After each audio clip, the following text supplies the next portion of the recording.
उपाधीचा अंगीकार केला तर परमात्म्याचं मग यथार्थ वर्णन होऊ शकत नाही. परमात्मा हा उपाधीच्या पलीकडे आहे. म्हणून डिंबोपाधिक आहे. विटाळू तेथ हा सुद्धा विटाळ निर्माण होतो. उपाधी तुम्हाला लावली हा विटाळ आहे. व्यापक परमात्म्याला उपाधी लावणं हाच विटाळ आहे. कोणती उपाधी लावली? जीवाला उपाधी लावली तर ठीक आहे, जीवाला उपाधी आवडते. जीव तैसा उपाधी आवडे लोका. त्याला उपाधी लावल्यानंतर आनंद वाटतो. पण परमात्म्याला उपाधी लावली तर परमात्मा काय होतो? विटाळला जातो. म्हणून तुमचं वर्णन कुठल्याही उपाधी लावून करणं हे योग्य नाही. कारण तुम्ही उपाधीच्या पलीकडे, उपाधी वेगळे, तुम्ही निर्विकार. नाही म्हटले ठीक आहे, आता आईबाप नका म्हणू, पण कमीत कमी स्वामी तरी म्हणा देवाला. जे झालेनी पायी आले ते गोसावी पण केवी बोले, ऐसे उपाधी उशितले काय वर्णू. झालेनी पायी आले ते गोसावी पण केवी बोले. मी तुम्हाला गोसावी म्हटलं. गोसावी म्हणजे स्वामी, मालक. मी त्या ठिकाणी, तुम्ही आमचे मालक आणि आम्ही तुमचे पाईक म्हणजे सेवक. मग मी आता सेवक झाल्यानंतर तुमच्या ठिकाणी स्वामी पण सहज आलं. झालेनी पायके आले म्हणजे मी पाईक झालो की त्याच्यामुळे तुमच्या ठिकाणी स्वामीपणा आला, गोसावीपणा आला.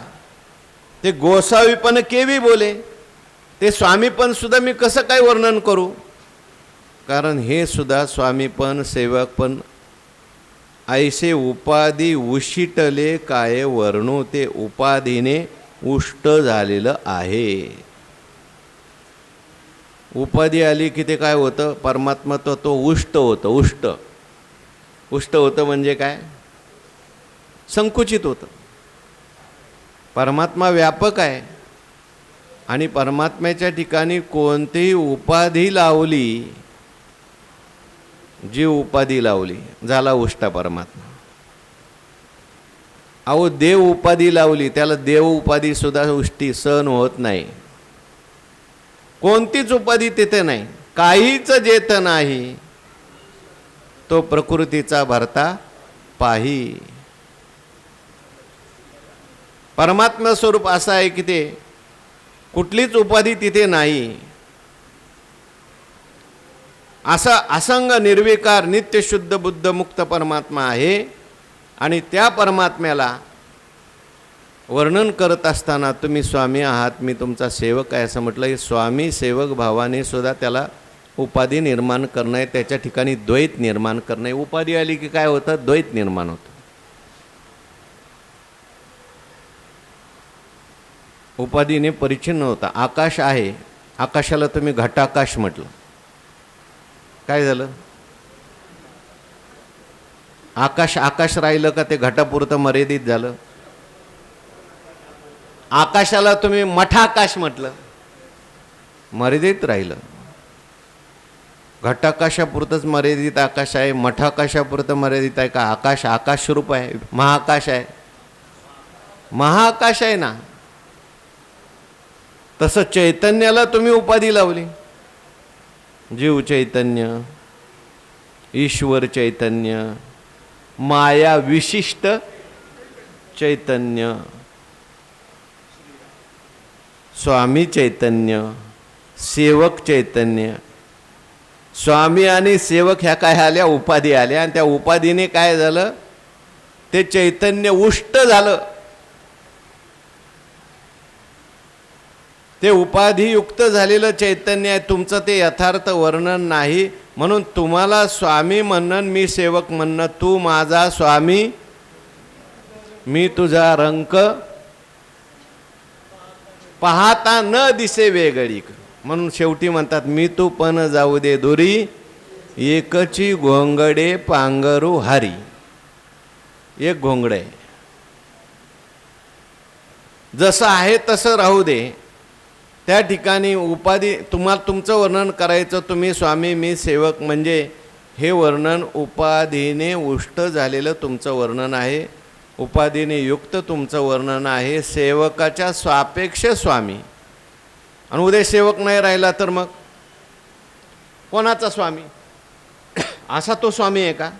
त्याचं स्वामी पण येणारं जाणार आहे का कायमचा आहे? अहो कायमचा स्वामी पण आहे, तो नित्य स्वामी आहे. मग असं असताना सुद्धा तुमचं वर्णन करताना लेकरू तत्सापेक्ष आहे बाप, सेवक तत्सापेक्ष स्वामी, असं तुमचं वर्णन करणं म्हणजे ते उपाधीने उष्ट झालेलं वर्णन. ऐसे उपाधी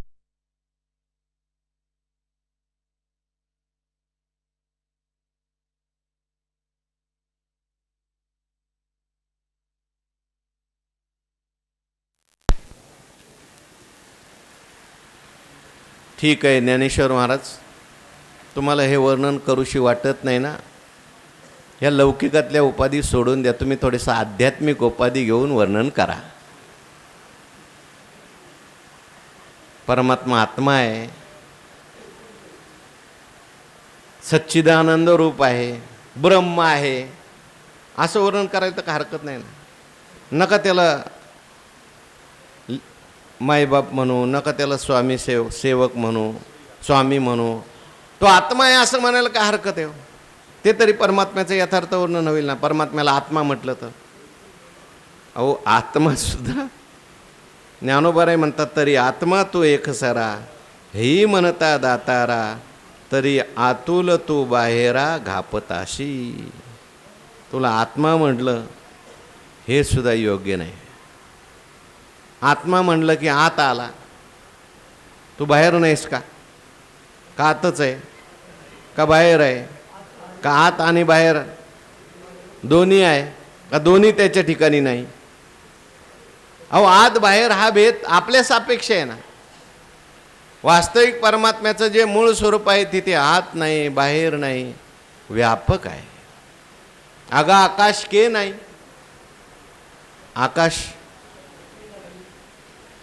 आकाशाच्या संबंधाने घटाच्या बाहेर आहे आकाश, आतही आकाश आहे. मग घटाच्या आतलं आकाश, घटाच्या बाहेरचं आकाश असं आपण म्हणतो. पण वास्तविक पाहता हे बोलणं आकाशाच्या दृष्टीने योग्य आहे का? घटाच्या दृष्टीने ते बोलणं आहे, देहाच्या दृष्टीने बोलणं आहे. आत्मा वास्तविक पाहता त्याला आत्माही म्हणता येत नाही, त्याला सतही म्हणता येत नाही, चितही म्हणता येत नाही, आनंदही म्हणता येत नाही. ज्ञानोबाराय अमृतानुभवात म्हणतात, असताचे व्यावृत्ती सत म्हणवाली श्रुती, जडाची समाप्ती चिद्रूपा ऐसे. असद नाही हे आम्हाला सांगायचं आहे, त्याला सद म्हणायचं नाही.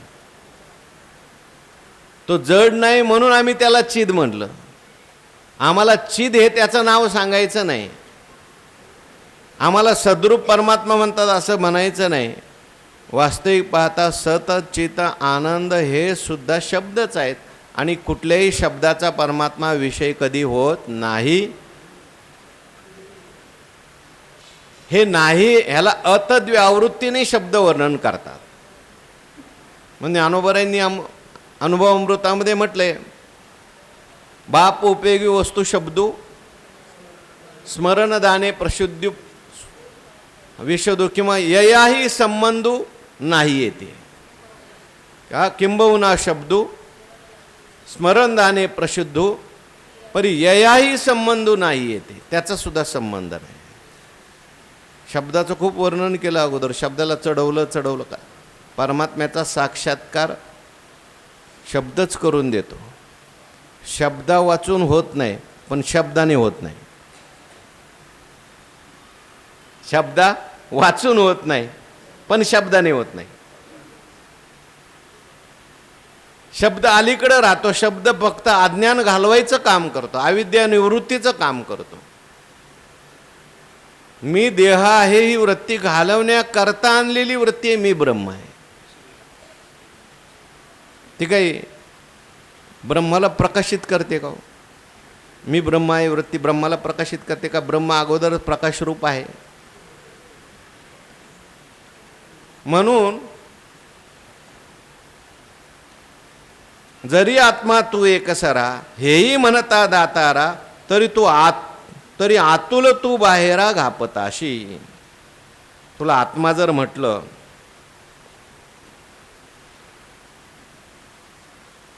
तू अंतर्बाह्य एकसारखा व्यापून असणारा आत्मा आहेस असे म्हटले असता आत असणारा जो तू तुला बाहेर घालवला असे होईल. आत्मा तू एकसारा. आत्मा कसा आहे? एकसारखा. आतनोती इति आत्मा. आ म्हणजे असं म्हणतात, तनोती म्हणजे विस्तारलेला आहे. सगळीकडे परमात्म्याचा एकसारा शब्द आहे. तरी आत्मा तू एकसारा. आत बाहेर परमात्मा एकसारखा आहे. पण हेही म्हणता दातारा, तरी आतुल तू बाहेरा घापताशी. व्यापक असलेला जो परमात्मा आहे त्या ठिकाणी अंतर्बाह्य एकसारखा व्यापून असणारा आत्मा असं म्हटलं असता आत असणारा जो तू तुला बाहेर घालवला असे होईल. आत्मा तू एकसारा हेही म्हणता दातारा, तरी आतुल तू बाहेरा घापताशी. परमात्मा एकसारखा आतही आहे आणि बाहेर आहे असं जर म्हटलं तर आतला असलेला तू, आत्मा म्हणजे आत आहे तो, आणि तुला बाहेर घातल्यासारखं होईल. वास्तविक पाहता आतला तू बाहेर घातलेला आहेस का तू एकसारखा सगळीकडेच आहेस? म्हणजे तुला आत्मा म्हणणं म्हणजे सुद्धा आतला तुला बाहेर घातल्यासारखं होईल. तू सगळीकडेच जर आहेस तर आत्मा म्हणणं ही सुद्धा तुझी योग्य स्तुती नाही. दातारा शब्द इथे वापरलाय. हेही म्हणता दातारा. दातारा कोणाला म्हटलं इथे? श्रीगुरूंना. श्रीगुरू काय आहेत? दाते आहेत, दान देणारे आहेत. कोणतं दान दिलंय श्रीगुरूंनी? कैवल्य कनकाचे या दाना, जो नकडशी थोरा साना, द्रष्ट्याचे या दर्शना, दाता तोच एक जाना, नारायणा स्मरण. बोध दिला मज सांगाते, मार्ग दाविला नीट, भ्रांती हे समूळ गेली, दिसू लागली वाट. आम्हाला तुम्ही असं ज्ञानाचं दान दिले, आम्हाला तुम्ही असं ज्ञान दिलेलं आहे की आत्मा परमात्मा जो आहे तो आत्मा शब्दाचाही विषय होत नाही, ब्रह्म शब्दाचाही विषय होत नाही. आणि म्हणून आता तुम्हाला आम्ही आत्मा तरी कसं म्हणावं? तुम्हाला आत्मा एकसारखा आत्मा आहे, आत्मा अंतर्बाह्य व्यापून आहे असं जर आम्ही म्हटलं तरी जरी आत्मा तो एकसारा हेही म्हणता दातारा, तरी आतुल तू बाहेरा घापताशी.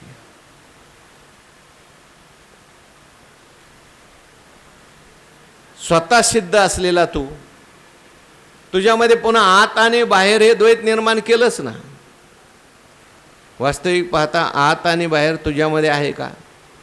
तू एकसर आहेस, एक रस आहे.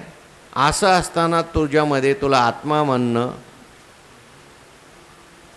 आणि आत्मा म्हणणं म्हणजेच त्या ठिकाणी तुझ्यामध्ये भेद निर्माण करणं आहे. किंवा आत्मा शब्दाचा अर्थ जो आत आहे तोच बाहेर आहे. मग एकसारा म्हटल्यानंतर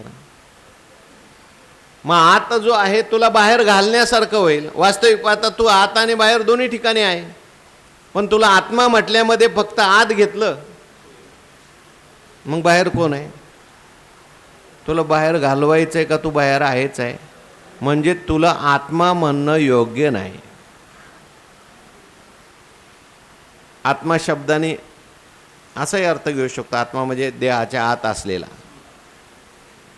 मग तू बाहेर नाहीस का? बाहेर सुद्धा तू आहेस.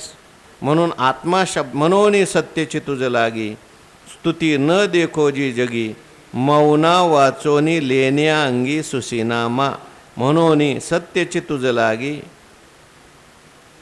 खरी तुझ्यासाठी स्तुती न देखो जे जगे, तुझ्यासाठी खरी तुझी स्तुती करणं मला जगात काही दिसत नाही.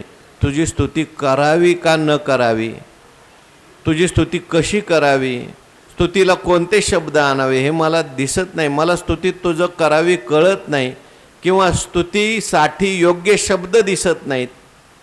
मग मौना वाचून लेण्या अंगी सुशीनामा, मौन वाचून दुसरा कोणताही दागिना तुमच्या अंगावर घालावा असं मला वाटत नाही. मग कोणता अंगावर दागिना घालावा, मौन धारण करावं हाच अंगावर दागिना घालावा.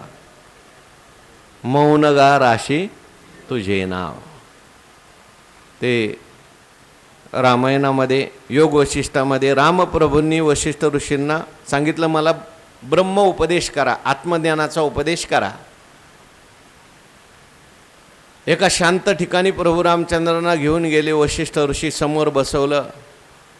सांगा गुरु, लवकर सांगा, 5:05 झाले, आम्हाला जायचं आहे.